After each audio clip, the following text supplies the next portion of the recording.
Brett's voice echoed through the glass walls like a cheap karaoke mic at a realtor's retirement party. We're entering a new era of bold leadership, he announced, arms spread like he was expecting applause.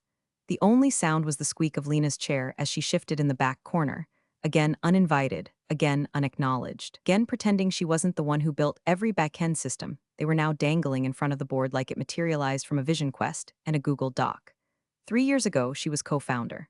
Last month, they transitioned her to a role called Director of Special Projects, which, near as she could tell, meant sitting in a broom closet next to the broken 3D printer and fielding requests for slide decks no one read. The desk still had her name on it, barely visible through a layer of dry expo marker doodles from someone's toddler who'd visited during Bring Your Kid to Work Day. Poetic, really. Her calendar used to look like a Tetris game in hard mode. Now, blank, except for vague all-hands meetings and wellness seminars led by someone named Ashley who spelled it with 2 E's and wore fingerless gloves indoors. She knew what was happening. Everyone did. This wasn't a demotion, it was erasure. One missed invite at a time. One deleted Slack thread. One awkward silence when someone credited Brett for a product she had coded in her garage while eating lukewarm ramen and fighting off raccoons. And still, she smiled, nodded, played the part of the agreeable former flame who just wants what's best for the company. Because that's what they expected, silent retreat, not strategy. But the thing is, Lena didn't build EmberEdge to be agreeable. She built it to last. And if you're one of the 97% listening to this story and haven't hit that little subscribe button yet, maybe now's the time, because what's coming next? It's the kind of quiet revenge that makes our whole ragtag team fist pump behind the scenes like we just watched Karma slam dunk in a business suit. Seriously, it means the world and keeps us fueled on caffeine and spite. So she kept her head down, took notes, screenshotted changes in internal dashboards, forwarded herself old emails just in case. When the company handbook was suddenly updated with a new clause about ownership of external assets, she printed it. When her Slack permissions got quietly reduced, she logged the timestamp. When Brett started referring to himself as the founder in LinkedIn posts, she saved every damn one. The final straw wasn't even dramatic. It was a Tuesday, rainy, the kind that turned the office parking lot into a slip and slide of regret. Lena was carrying a tray of Starbucks she didn't order, walking past a cluster of new hires that didn't know who she was. One of them, a blonde dude with no socks and an MBA tattooed in his vocabulary, asked her if she was the new receptionist. She laughed, because honestly it was funny, tragic, but funny. She took the tray to her desk anyway, not her job, but it gave her a reason to be in the main room. Overhear Brett talking to the head of product about sunsetting some of Lena's legacy tools. He said, "We're evolving past the Lena era. It's time for version 2.0. Version 2.0, that one stuck in her teeth like a popcorn kernel. She stared at her monitor the rest of the day, pretending to work, while inside her skull a fire was being stoked with kindling made of pitch decks and betrayal. She didn't cry. Lena didn't do that here. This place didn't deserve her tears anymore, but she did take a walk that evening. Long, slow, past the coworking space where EmberEdge had its first rented cubicle, past the coffee shop where they closed their first client, past the alley where she and Brett had their first fight about whether to scale or stay boutique. She'd chosen scale, he'd chosen spotlight, and that was always the difference. Back home, she fed her cat, poured a glass of wine, and opened her laptop. She had no plan, not yet. Just a pit in her stomach and a feeling in her bones. She opened a blank note and titled it, "Things Brett Forgot." The board meeting ended like most of them did lately, with polite applause for Brett's newest slide deck and a round of hollow nods from people too busy checking their watches to notice that half the initiatives he presented were rebranded versions of Lena's systems. The term Vision Sync was just a new name slapped on the internal knowledge base she wrote 2 years ago while half-conscious on cold brew and spite. She stood near the exit, arms crossed, pretending to admire the abstract canvas Brett had hung in the conference room, a vomit smear of beige and cobalt that screamed, "I have money and no taste." Her phone buzzed with a Slack message from HR. "Please update your availability for upcoming culture fit review." Translation, "We're checking if you're still pliable enough to keep around." Then Brett appeared. Like he always did now, in the mirror-polished shoes he never used to wear, collar too crisp, smile too wide. He closed the door behind the last board member and turned to her like a movie villain whose monologue was long overdue. "You'll regret leaving," he said, voice just low enough to feel like a secret, just sharp enough to feel like a knife. "This company is me." Didn't even wait for her response. Just walked out like he'd dropped a grenade and couldn't be bothered to watch it explode. Lena stood there for 3 seconds longer than necessary. The silence around her buzzed, not with panic, not with heartbreak, just clarity, like the hum of a server room right before the power cuts. She didn't slam a door or throw a stapler. That wasn't her kind of scene. She just walked back to her desk, past interns who didn't know her name, past the mural Brett commissioned of EmberEdge's founding moment that somehow didn't include her. She picked up the succulents she'd been pretending not to kill, unplugged her USB-C hub, and logged out for the last time. no farewell lunch, no Slack emoji send-off. The resignation email took less than 60 words. Effective immediately, I am stepping down from my position. Thank you for the opportunity. Lena, she hit send, zipped up her laptop bag, and walked out without looking back. No eye contact, no theatrics, just the soft tap of her boots against the vinyl hallway floor as the glass doors sighed shut behind her. She didn't drive straight home. She parked behind the strip mall where they used to brainstorm over gas station tacos and warm beers. Opened her laptop and tethered to her phone, heart steady, fingers fast. Go daddy. She typed EmberEdge into the search bar, hit enter, and there it was. Available, she blinked, refreshed the page, still available. Her breath caught, not in surprise, but in confirmation. She had a hunch. Brett's cousin Alex, the original domain holder, ran the digital side through his half-dead marketing agency. The renewal must have lapsed last week. With the corporate account moved to a new hosting provider, it had probably slipped through the cracks. It was sitting there, abandoned, like a key left in the ignition. She stared at it, her cursor hovering over the buy now button like a sniper lining up a clean shot. $50. That's what it cost. $50 to unlock the front gate to everything they'd built together: emails, client portals, dashboards, logins, proposals, archives. She clicked. Transaction complete. She didn't smile, not yet. Just leaned back in the cracked leather of her car seat, the dashboard light flickering like it was in on the secret. The rain was misting now, soft and gray, like a funeral procession with no one watching. She texted one person, her old friend Devin, the web designer who used to take tequila shots with her after every big contract. Hey, need a fast redirect page, one line of text. You free tonight? He replied with a thumbs up and a skull emoji. Lena closed the laptop and whispered to no one in particular, this company is me? Nah, sweetheart, this company was me. Then she pulled out onto the road, slow and silent, letting the evening swallow the last of what she left behind. Lena's apartment was quiet, sterile in that post-resignation way, half cardboard boxes, half denial. The walls still held the motivational prints Brett once called aesthetic wallpaper, but now they just looked like ransom notes from a life she no longer owed allegiance to. She sat on the floor with her laptop balanced on an old moving box marked Q3 contracts, ink smudged from humidity and irony. The air was heavy with that first night alone silence, broken only by the low hum of her laptop fan spinning like a war drum. First, she checked the email from GoDaddy confirming the domain purchase. Order confirmed, EmberEdge $50.00 $50. That's what it cost to reclaim the digital crown of the empire she built, while Brett made pitch decks about vision synergy. It felt biblical, like buying Goliath's forehead for the price of a coffee and a bagel. Next, she logged into her old Google Workspace admin panel. Yes, she still had a backdoor login, not to anything confidential, but enough to see that the system hadn't been resecured since her special project days. Sloppy, she didn't touch anything. Just watched the logs, saw which emails were bouncing already. Brett's assistant had sent 5 messages to clients using addresses that now led to digital dead ends. Lena opened a fresh Notion doc and titled it Resurrection Protocol. Step 1, set up domain forwarding. Step 2, build redirect page. Step 3, establish legal identity. Step 4, watch. She texted Devin again, can you slap up a landing page tonight? Clean, no branding. Just says, for continuity of service, please contact Lena Caldwell. Route the contact form to Lena at caldwellconsults.com. Need it live by sunrise. Devin replied with a single line, already working, make coffee. She smiled for the first time in days. Then she opened the LLC registration site for the state of Ohio. She didn't hesitate, didn't call a lawyer, didn't run a name search. She already knew what she wanted. Caldwell Consults, LLC, her maiden name. Clean slate. No Brett fingerprints. No tech bro PR stench. Just her. And the system she designed from nothing. She filled out the form like she was brushing her teeth, efficient, unconscious, practiced. When the form asked for purpose of business, she typed, business strategy and digital infrastructure optimization. Then added in the optional notes field, founded on the belief that clarity beats charisma. Filing fee, $139. She paid it without blinking. As the confirmation email came in, she set up a new bank account, connected her Stripe dashboard, and dusted off the proposal template Brett once called too dense for execs. She'd spent a month coding that thing to auto-generate timelines and fees based on scope. He wanted to replace it with Canva slides and charm. Her calendar, once ghostly and empty, now pulsed with color-coded blocks titled Reclaim, Route, and Launch. No one would see them but her. It was enough. She didn't need applause, she needed control. Outside her window, a siren wailed down the boulevard, probably some drunk tech recruiter rear-ending a scooter. Lena didn't look up, she was deep in the build now. By 2:14 a.m., the redirect was live. EmberEdge now funneled straight to her page, white background, black text, one button labeled contact. That was it. No logo, no sales pitch. No shade, but it was there, humming in digital space, whispering to every client, investor, and intern who dared to type the old URL into their browser out of muscle memory.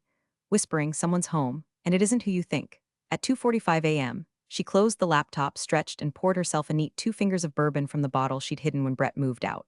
No toast, no smirk, just one small breath of satisfaction. The kingdom hadn't burned. It had been purchased, quietly, precisely, and with exact change. Monday morning, 8:07 a.m., the EmberEdge bullpen buzzed like a meth-addled beehive. The kind of chaos that starts slow, like a printer jamming, and snowballs into full-blown existential crisis by the second refill of French roast. First came the bounced email. Gina from accounts had tried sending Q3 invoicing to a longtime client. She hit send, then squinted when her inbox spat it right back. Delivery status notification, failure, address not found. She frowned, tried again, same result. Hush, she muttered, reaching for the office plant she hadn't watered since Lena left. Weird, across the office Mason, the junior sales guy who called everyone chief, was mid-demo with a big-ticket prospect. He hit the client portal link from his sales deck like he'd done 100 times. The Chrome tab loaded, spun, then spat out 404. This page isn't available. What the hell? He whispered, clicking refresh like it was a button in a Vegas slot machine. The prospect on Zoom said, "Is the portal down?" "Just a hiccup," Mason lied, sweat already tracing his temple. 1 sec, 10 minutes later, IT had 3 people on it. They rebooted the staging server.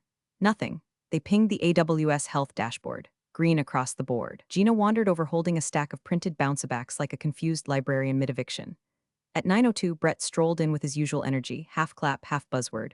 "Morning, gang. Let's crush Q4, yeah?" Silence. He stopped. The room was still, eyes wide. Slack channels blinking red with client DMs and confused emojis. Zoom chat logs full of "can't log in and are you down?" "All right," Brett said, dragging out the vowel like he was warming up to blame someone.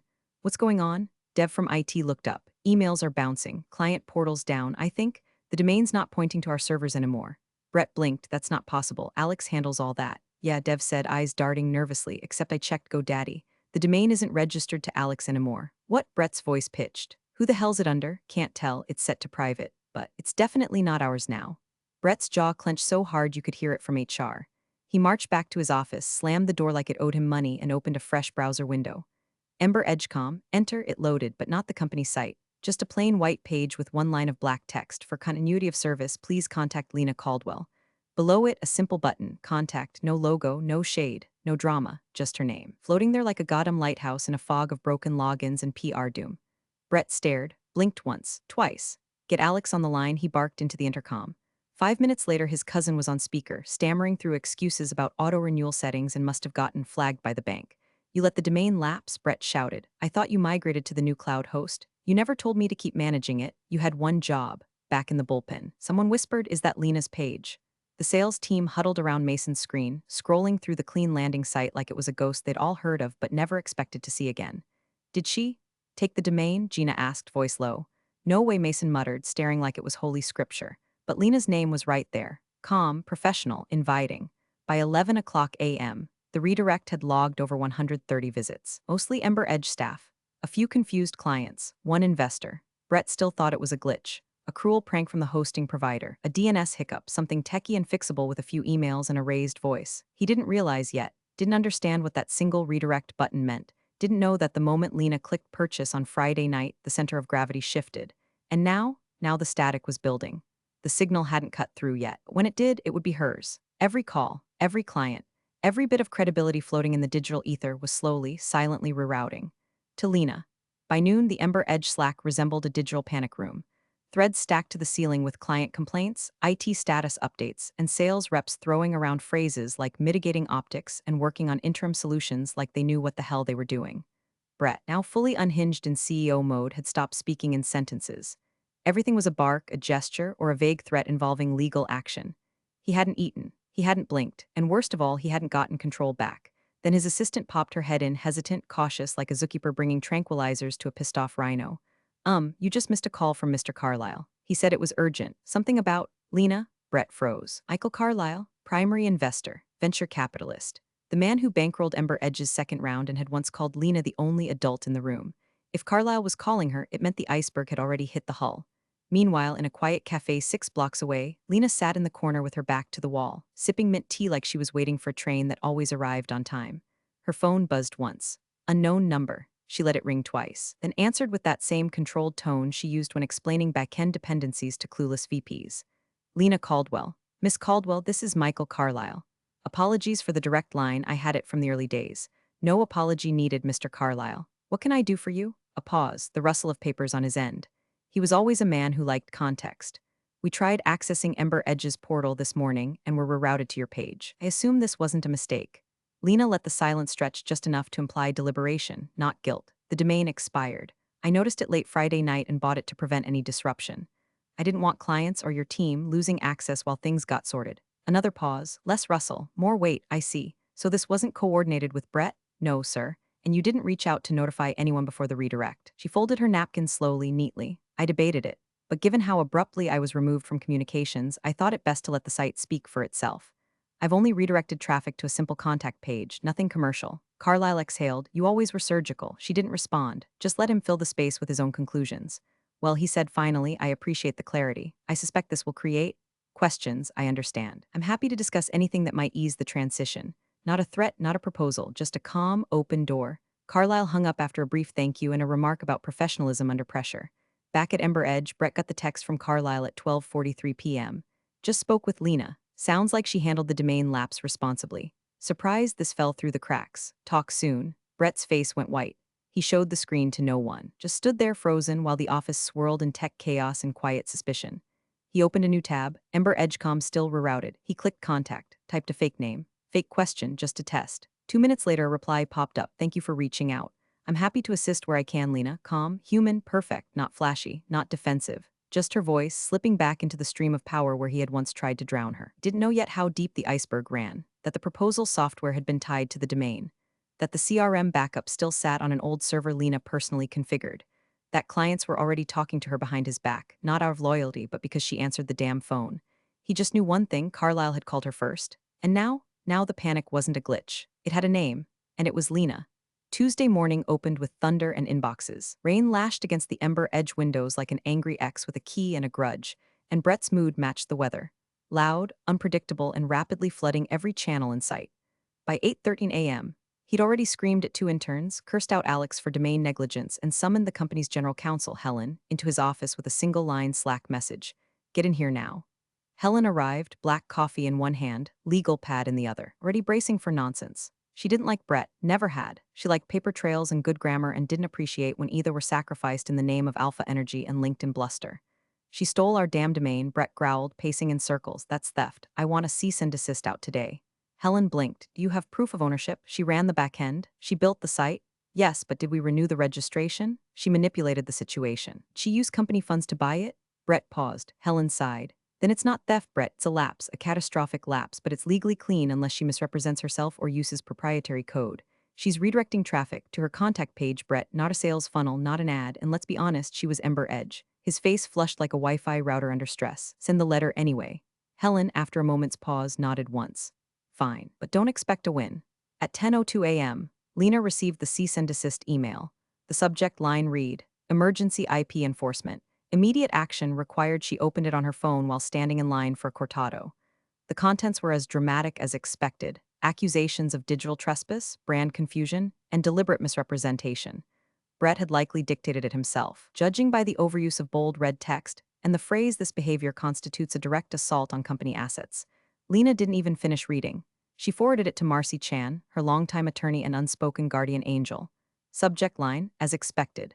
Within an hour, Marcy's reply arrived. Attached were 5 crisp PDFs, one showing the domain's expiration date, flagged publicly, one timestamp screen capture of the GoDaddy availability page, one of the purchase confirmation receipt, one copy of the redirect code, clean, unbranded, and finally, a short, devastating email. Dear Helen, Miss Caldwell lawfully purchased an expired public domain.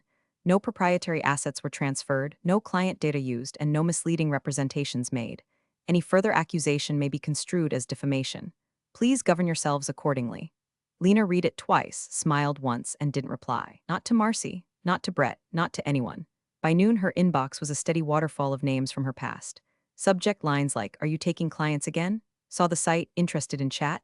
Can we loop you in? Glad to see you're back. Some were old consulting leads Brett had dropped in favor of flashier accounts. Others were long-term clients frustrated with the recent instability and ghosted emails. Few were investors asking off-the-record questions about her future plans. She replied to each with a variant of the same message. Thank you for reaching out. I'd be happy to discuss how I can support your team. Let's set up a time to chat. No pitching, no boasting, just the clean professionalism they remembered and trusted. At EmberEdge HQ, Brett was losing altitude fast. The legal reply had gut-punched him. Redirected traffic had now passed 400 unique hits. Even internal tools like the proposal engine were still tied to subdomains that no longer existed. He asked Dev from IT, "Can't we just rehost the tools?" Dev shrugged. "We can't launch them until we find a new domain, migrate DNS, rebuild SSL, and yeah, gonna take time." Brett slammed a stress ball against the wall so hard it popped like a zit. Time is the one thing we don't have. And it was true. Because by now he understood something crucial. He wasn't just trying to fix a tech problem. He was trying to claw back control of the one thing he couldn't bluff, bribe, or bulldoze into submission: credibility. The digital face of his company had been peeled off like a band-aid soaked in truth, and underneath was Lena, calm, competent, and 2 steps ahead. The front of his business was no longer his. It had defected, and Brett Langston, self-declared visionary, spotlight addict, master of the pivot, had no idea how to lead from the shadows. By Wednesday morning, the business world was already sipping its third espresso and scrolling through LinkedIn when the first post dropped like a feather with a brick inside it. "Just wanted to shout out Lena Caldwell for her poise and professionalism during our account transition. Class act. Looking forward to continuing our work together under her new banner." Martin K., managing partner at Vale and Thorn Capital, 10 likes in the first 5 minutes. Then a comment: "Echo this." Lena was the brain behind every system we used. Never missed a beat. Then another, and another. By 9:12 a.m., the post had crossed 100 engagements and started showing up in the feeds of people who'd forgotten Lena even existed, at least on paper. People Brett had tried to dazzle into forgetting she was ever more than the tech co-founder. At EmberEdge, panic turned into paralysis. Slack threads erupted. "Do we respond to this? Is she actually launching a new firm? Can someone tell me why our proposal tool still won't load?" The answer to that last one was simple. The proposal tool was domain locked. Lena had architected it to pull from the same backend that now lived under her control. It wasn't theft, wasn't even malicious. It was just infrastructure drifting silently into her hands because Brett let the leash go slack. The tool wouldn't open. Links were dead, templates gone. Meanwhile, investors trying to check the Q4 dashboard were getting redirected to Lena's one-page site with the contact button. No financials, no metrics, just her name, clean, centered, unmoving. Someone tried to blame Dev again. Dev threatened to walk. The worst blow wasn't technical. It was that clients were starting to talk. Loudly, publicly. People weren't just remembering Lena, they were elevating her, reposting her name, sharing stories, tagging her in compliments like she was a war hero returning home. And Lena, she wasn't hiding anymore. At 10:37 a.m., her own site went live: www.caldwellconsults.com. No fanfare, no launch party, just quiet. Clean design, dark text on white, a logo that looked like a watermark. A services tab listing strategic consulting, digital infrastructure builds, and continuity planning for growing teams. Our work page was already populated with blurbs, anonymized case studies, and one line that read, "Previously, lead systems architect and co-founder, EmberEdge Solutions." No drama, just facts. Her contact form was already receiving qualified inquiries. She declined 2 politely, waitlisted 3, and set up calls with 4 clients who'd walked from EmberEdge over the last 2 quarters. By lunch, she'd onboarded the same dollar value Brett had spent on rebranding consultants this month alone. In her new office, a simple glass-walled cube tucked inside a shared downtown suite, Lena adjusted the framed photo on her shelf. Not of a team, not of a product. Just a photo of her at a whiteboard mid-laugh, dry erase marker in hand. Devin had snapped it years ago during a client workshop, back when she still believed Brett was a necessary part of her success. She sat down, opened her inbox, and replied to another warm message, saw the LinkedIn post. "Been meaning to reach out. We'd love to reconnect." She responded, "Glad to hear from you. Let's build something better." Back at EmberEdge, Brett was on a video call with Carlisle, who wasn't smiling. "I don't care what her LLC is called," Carlisle said. "She has traction. You have excuses. Fix it." Brett stammered, gestured toward a half-baked pitch deck, and mentioned pending partnerships. Carlisle clicked something off-screen and said, "Funny, I just scheduled a call with her next Tuesday." The screen froze for a second, then disconnected. No goodbye, no "we'll circle back," just static. Outside, the LinkedIn buzz hadn't stopped. Another post hit the feed. Crazy to think how long Lena flew under the radar at EmberEdge. The company's soul now finally visible. She hadn't taken revenge. She hadn't issued a statement. She hadn't fired a shot. She just stood still and let gravity pull everything that already belonged to her. By Thursday, Brett had fully pivoted from denial to desperation. The rebrand was his Hail Mary. Caffeine-fueled fever dream born from a sleepless night and a marketing agency that charged 5 figures to say bold is better. The new name? Edge Nova. It sounded like a vape company run by a cryptocurrency cult. The logo was a chrome spiral.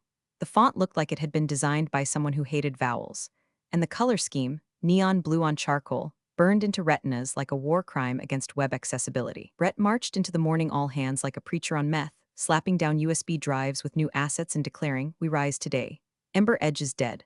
Long live Edge Nova." Someone in the back whispered it already died, though. He pretended not to hear. By noon, the rollout was live. Sort of. The homepage hadn't propagated properly, so half the clients still saw the broken EmberEdge portal. The other half were met with a glitchy Edge Nova splash screen that linked to a PDF sales brochure that somehow included Lena's old pricing tiers, ripped from a buried Google Drive doc, and never updated. Then came the internal fallout. HR had drafted new contracts under the Edge Nova name with tighter NDAs and aggressive loyalty clauses.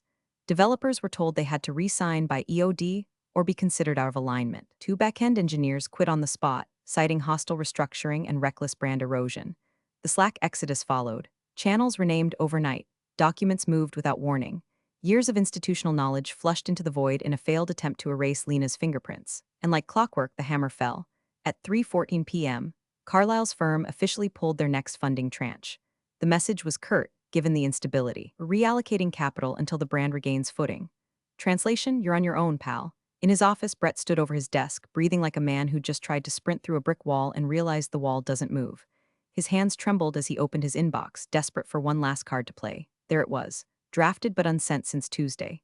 Subject line, would you consider coming back? He hesitated, then hit send, 2 blocks away. In a workspace flooded with light and soft keyboard clicks, Lena saw the subject pop up. She didn't open it, didn't read the body, didn't need to. She hovered for a moment, then clicked delete. No folder transfer, no reply, just gone. Then she returned to her spreadsheet. 4 new inquiries had come in that morning, 2 from companies Brett had been courting for months. One from an old investor who used to call her the engine, and one from a nonprofit in Texas that remembered her from the early EmberEdge days before it got glossy. She scheduled all 4 for next week. There was no champagne, no smug tweet, no told you so email drafted at midnight. There was just peace and order, and the quiet realization that she didn't crave revenge. She didn't need to humiliate Brett. That was his business now, publicly unraveling one misstep at a time, like a man chasing his own shadow through a hall of mirrors. She wanted something else, something steadier, control, not in the egotistical, performative sense Brett thrived on, but real control, of process, of reputation, of meaning. The kind you build brick by brick behind the scenes while the loud ones self-destruct in open air. Back at Edge Nova, someone finally asked the question out loud, should we just shut it down? And in the quiet that followed, Brett sat alone in his office, surrounded by empty Red Bull cans and printouts of logo concepts that now looked like tombstones. He didn't answer, because deep down he knew it was already over. He just hadn't been the first to realize it. The ballroom at the Rivington Hotel was packed, suits, lanyards, and just enough artisanal coffee to mask the collective terror of another fiscal quarter. Brett stood center stage beneath a curved LED screen, flanked by a glossy Edge Nova banner and a brand new pitch deck he'd rewritten at 2 a.m. while chain-chewing nicotine gum. This was supposed to be the big one. The client, a legacy firm with a 9-figure annual spend and a reputation for loyalty if you impressed them. Brett was in full performance mode, hair perfectly sculpted, voice all syrup and steel. His slide deck clicked forward smoothly, the rehearsed cadence flowing like a TED talk for corporate charlatans. And with Edge Nova's newly reimagined platform, client integration becomes, the screen behind him flickered. 1 blink, then 2, and then it happened. 404, page not found, EmberEdgeCom redirected for continuity of service, please contact Lena Caldwell.